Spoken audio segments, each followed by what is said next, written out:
Hello, my name is Eric Humphrey, and I served on board the USS Midway during the Gulf War. And I swear to you that in this video I shall tell the truth and nothing but the truth, so help me. A little documentation here. This is my official enlistment papers.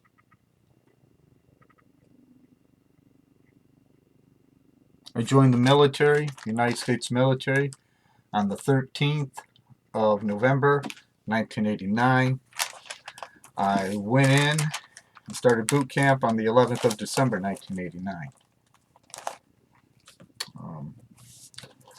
This is the last cruise book from the USS Midway. She's an aircraft carrier. And to prove to you that I was there,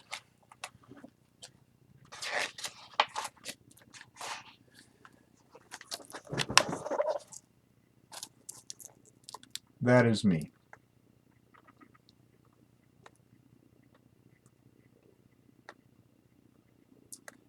And all these other guys you see here, these are my shipmates and friends. Come on, camera, focus. A lot of people think during the first 1991 Gulf War that what a lot of us are suffering from is post-traumatic stress. That is not true. That is a lie and an inaccuracy perpetrated by the United States government, the United States military, and the VA hospital, who refuses to help people, just as our government have, who have been exposed to biological agents, other hazardous materials, or given unauthorized vaccinations. While on the USS Midway, I served in both Operations Desert Storm and Desert Shield. At the time of the exposure to sarin gas, which we didn't know that it was sarin gas back then, it was not put out. We began bombing Iraq on the 15th of January. A week or so later, which I now know because of information that came out in the last several years, it was on the 18th that they blew up, General Schwarzkopf blew up the sarin gas, the facility where Saddam Hussein was storing his sarin gas and warheads and other hazardous material. It blew out into the Gulf. 25 miles off the coast is where we were stationed during the Gulf War, and it blew out overseas. At the time, I was working in the main galley, enlisted man's galley, under the supervision of MS-2 Tulabut. I was working in the coppers area, which are steam kettles in which we cook gravies, soups, adobos, anything that you would cook in a saucepan. We cook in a large volume, and I was back working there for a second time. On the day of this occurred, being if you're working in the copper area, it's very hot, a lot of steam. You want to stand underneath the air conditioning vent to stay cool. It's one of those spaces that does get tested for heat and heat exhaustion. If it's too hot in the space and you've been in there too long, you have to go out of the space for at least 15 to 20 minutes before being allowed to enter. So usually I would stand underneath the air conditioning unit. Before entering the Gulf, we were given what is called M3 paper. It is a biological agent detecting paper for biological and other types of chemical agents. We would hang these strips right on the vent where the air was coming in. On this day, it was around lunchtime. When I looked up and noticed that the paper had changed color, indicating that we're some type of biological agents in the atmosphere, I got some new test paper, hung it up, and it went off. I went to my watch captain got another box of M3 paper, hung it up, and it went off. I then reported it to MS2 Tulabut, my watch captain, told him that the paper was going off. This is when he notified other people in the galley and looked at the other vents and noticed that all the paper within the galley was going off, detecting biological agents. After that, MS2 Tulabut and I went in to see our division officer, Master Chief Schaefer. We reported this to Master Chief Schaefer. Master Chief Schaefer then called damage control and reported it to them. Upon calling damage control and reporting the incident that was occurring, they took down my name, MS Humphrey, MS2 Tulabut, and Master Chief Schaefer. Side note, if nothing happened on board the USS Midway, why are the damage control logs sealed if nothing occurred? I am not allowed to see the damage control logs in which my name will appear. All the servicemen that I know who have been filing for disability have asked for these. They told me not even to bother because they have been denied because they are sealed. Now, after reporting this, we were told to return to the galley. Damage control said that most likely the M3 paper was old and was going off for some other reason. When I returned into the galley, just as a precaution, I donned my gas mask and was wearing it while cooking. Everybody was asking me why, and I told them. MS2 told me to take it off. I left it on. It wasn't until Master Chief Schaefer came out and told me I needed to remove my gas mask or I'd be written up for disobeying a direct order. So I took off my gas mask. An individual from damage control came down. He brought more M3 paper, brought it into galley himself, right into my work area in the coppers. As soon as he put it up to the vent, the paper went off. After that, we didn't hear anything.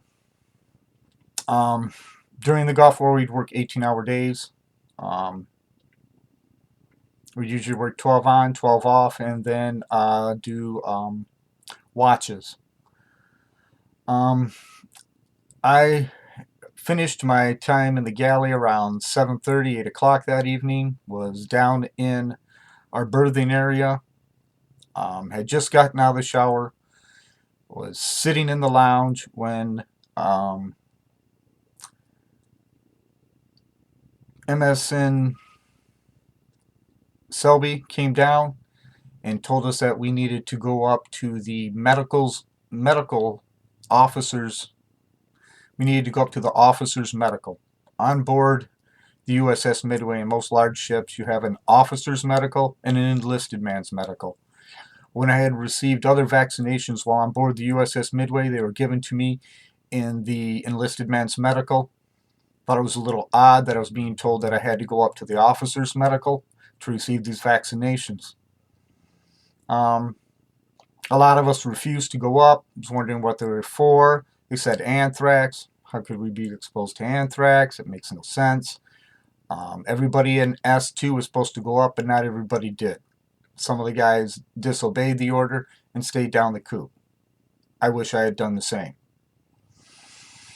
I then went with McCoy. He was in my division, S2 division, slept in my berthing, and several other individuals, up to the officer's medical. While heading to the officer's medical and passing one of the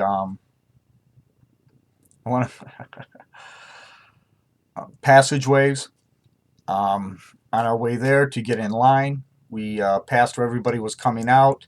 I overheard the medical officer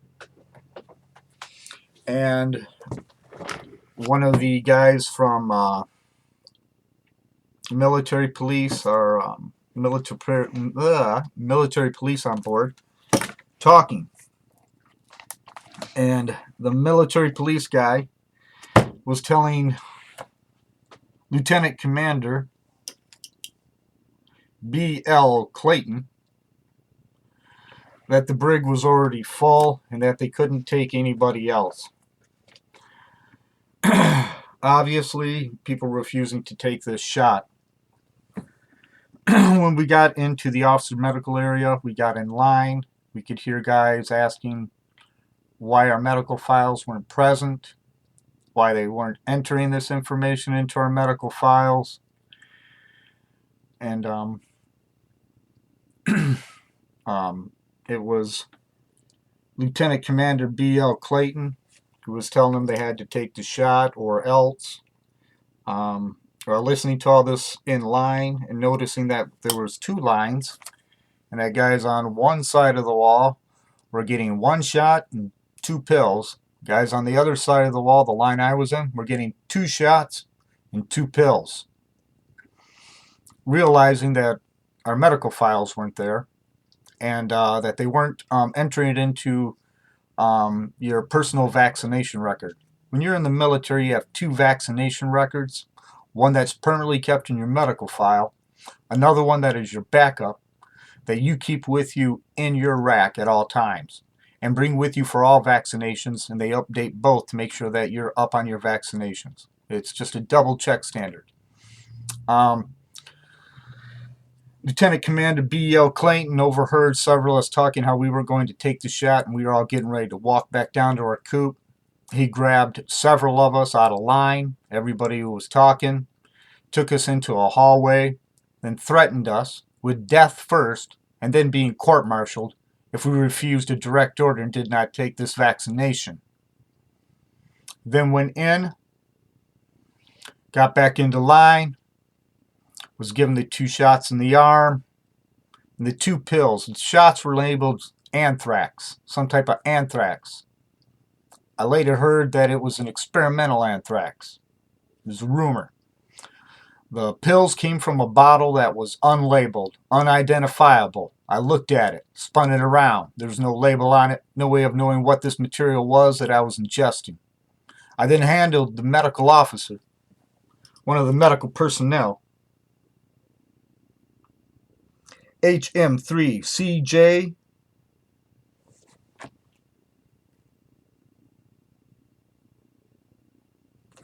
Jennings, J.C. Jennings. I asked him to enter this vaccination onto my personal vaccination record. He refused to do so. I then complained about it and started arguing. I was then told I was going to be taken to the brig if I did not leave. I then left. I didn't feel like spending the night in the brig. I went back down to my berthing area along with the other individuals and other individuals who were down there. I sat down the TV lounge and started to have a smoke. This is when the guys I was working with informed me that I looked as white as a sheet. So this fucking paper. I got up, went to the head, noticed I was as white as a sheet. Then my fellow crew members recommended that I go down to officers medical because who knows what was going on. I could be dying. I was so angry and pissed that I couldn't go down there. I knew what had just happened to me was unjust, and I felt if I went down there I would have not just beaten someone, I would have killed them, especially if it was Lieutenant Commander B.L. Clayton. If I saw this man today, I'd rip his fucking throat out. The man is a dishonor and disrespect to the United States military. Each and every one of these people who worked in medical, who denied us our rights, committed a federal crime, along with the captain and the admiral. You had to be aware of this and that they were covering this up.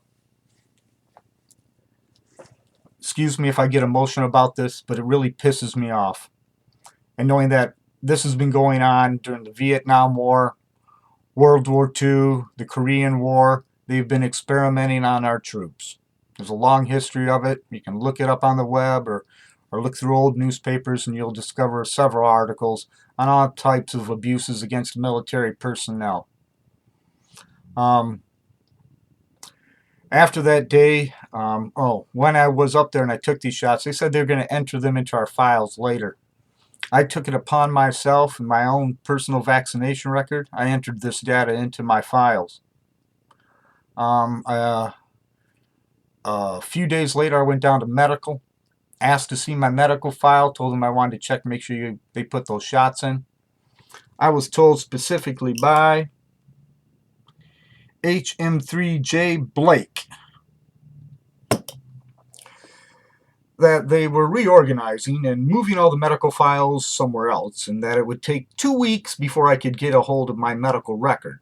I'm supposed to be able to access my medical files anytime I choose. They are my medical files, my personal information. I even signed off on privacy rights that they are my fucking medical files. I was denied access. Told me to come back in 2 weeks. Come back in 2 weeks. Denied access again. We still haven't finished. Come back a month later. It's the same thing. I start bitching and complaining down in the medical. Finally, Lieutenant Commander B.L. Clayton comes out and gets in my face about it, and I tell him I want to see my medical file right now. I should have gone up to legal at that very fucking moment, but I didn't think about it. I was pissed. Clayton's a real blowhard, likes to throw his weight around. He got in my face. Getting more than 6 inches in a person's face while in the military, in the Navy, that's attempted assault. So I got closer to him, and we were about to come to blows when Lieutenant G.H. Rappaby came out, got between us, we talked, and I just said, fuck it, I've gotten screwed by my government. Threw my hands up, pretty much started losing all my respect for the United States military right there. There is nothing honorable about these actions. These are the actions of children who hide the truth and cover it up. For the only, I just do. I find it really fucking childish. So I never got to see my medical files after that. After serving in the Gulf War, the end of the Gulf War, the Midway was, to make this short, the Midway was decommissioned. I applied to be restationed, or the Midway was stationed out of Yokosuka, Japan. I applied to be restationed to another ship out of Yokosuka, Japan, the USS Blue Ridge. I was given my orders. I gotten orders to the USS Blue Ridge and was given those orders after decommissioning the Midway in San Diego. I flew back to Yokosuka, Japan, to wait on my ship to come to port. Several months, or a few months after arriving on board the USS Blue Ridge, I was called up to medical for a vaccination. I took up my personal vaccination record and gave it to the medical personnel. They noticed the discrepancy between my vaccination record inside my medical file and my personal vaccination record. They asked me why, what was going on here with these shots. I said I was given these shots on board the USS Midway, but they refused to enter them into my record, so I wrote them down on my personal my personal vaccination file. I was then told after telling what had happened on the Midway to the medical personnel, the head of medical, I was told that someone from legal would have to come down. I'd have to give a sworn statement to the facts of what happened on board the USS Midway. It was only a few days later after that I was called up to medical with the medical officer and officer from legal.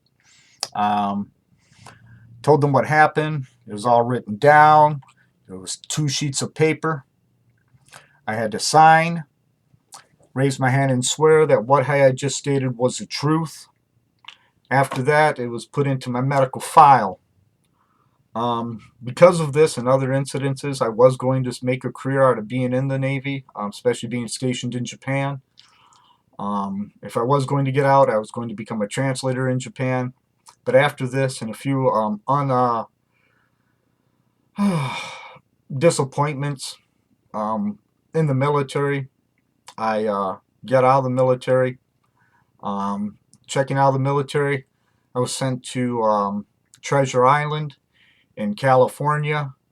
It's right near the Golden Gate Bridge. From the base, you can see the Rock, the jail out there. For some reason, the name has slipped me. When I arrived on board, I bumped into Cox, who I served with. I had already turned in my medical file when he informed me that they had pulled some information from his medical file. I then went back to medical. I went back to records, medical, and asked for my medical file because I wanted to copy these things myself. They refused to give it to me.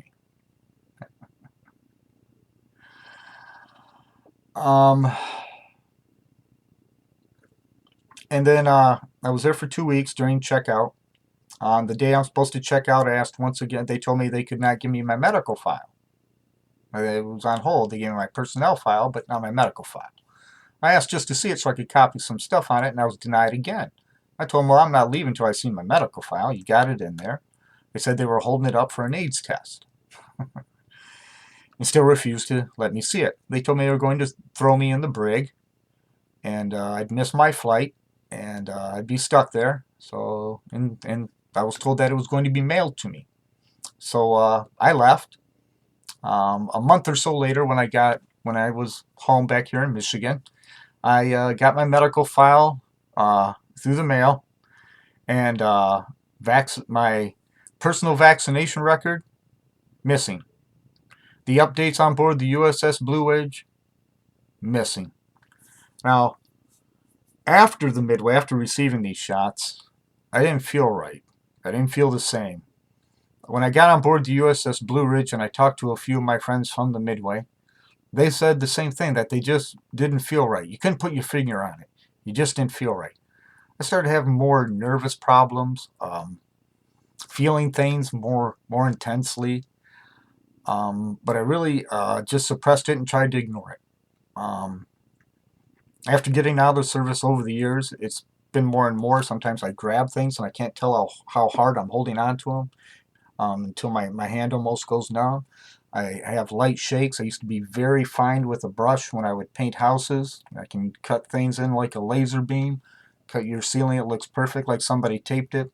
I couldn't do that easily anymore. I would have these shakes. I would severe depression, high anxiety, paranoia to be out and around people. I'd be driving to work or driving the truck at work, and all suddenly my heart would start beating like I just ran a marathon. You could literally see my heart beating in my chest. I found that if I get too happy, I get sick. I get depressed and nauseous. Just don't feel good. If I get too sad, I get the same way. It feels like it is whatever this is, it's attacking my nervous system. I sweat this sticky, weird shit that comes out of my hands at times. And I have tried to go to the VA hospital. I was going to college down in Arizona at the time, and I went to the VA hospital and told them what had happened during the Gulf, because when I was studying and stuff like that, my symptoms, when I get nervous or any type of real emotional thing, I would get high anxiety attacks, and just a feeling you don't want to feel, just horrible. Muscle fatigue too.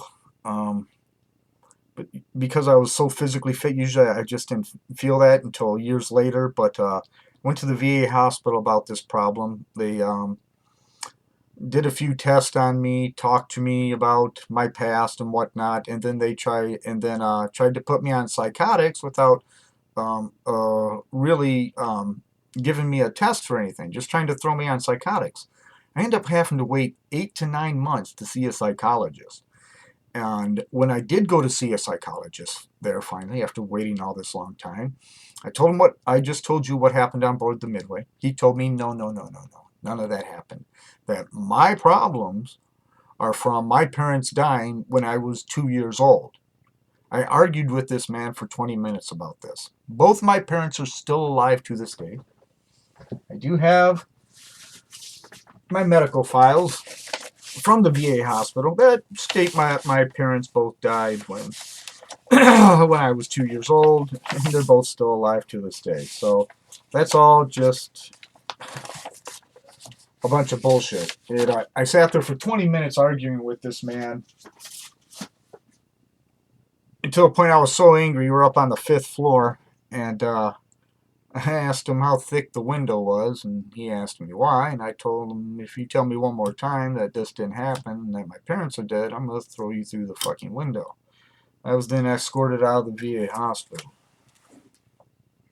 I have tried to get disability over the years. 2005, I waited till then, even though several of my friends tried to convince me to do it sooner.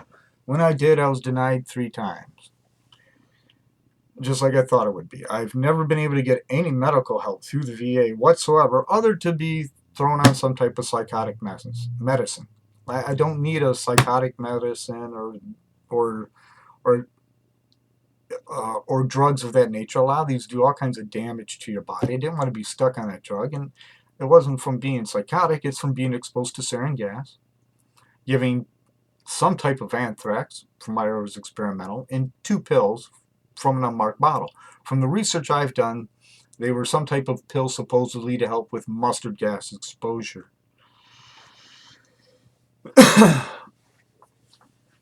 But this is what the military is like. This is what they do. They're not honorable. They do not come forward and help those who served during the Gulf, or, admit their mistakes.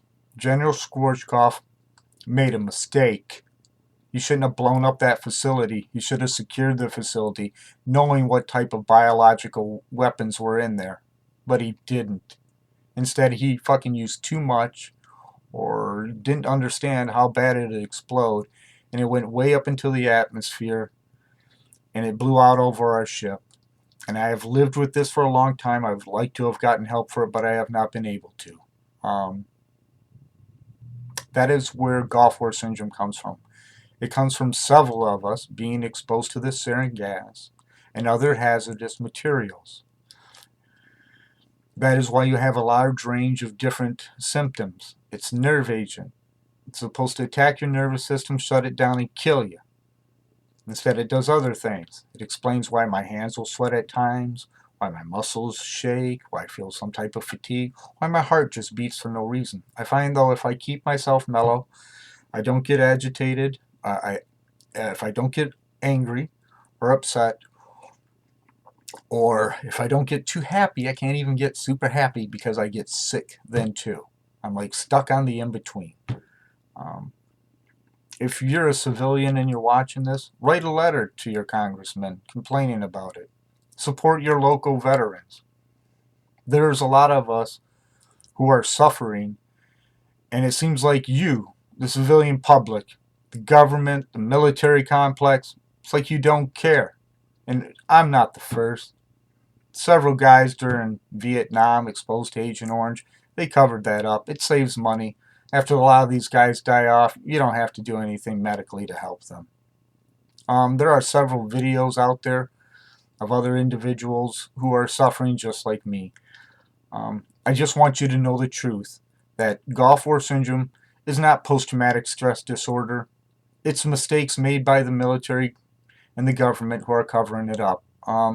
If you want to help me out, write a letter to the United States government, military, requesting that the damage control logs on board the USS Midway be opened. But I bet even if they did, the way I feel, they'd probably rip that page out or dump coffee on it or burn it with a cigarette. But these things did happen, and they're being covered up. You're being lied to. If you have kids and you want them to join the service, don't let them. It's disrespectful to all of us because they're not protecting your children. They're not upholding our Constitution. Thank you for watching this video. I would say more, but I'm starting to not feel so good. That's about it. Thank you.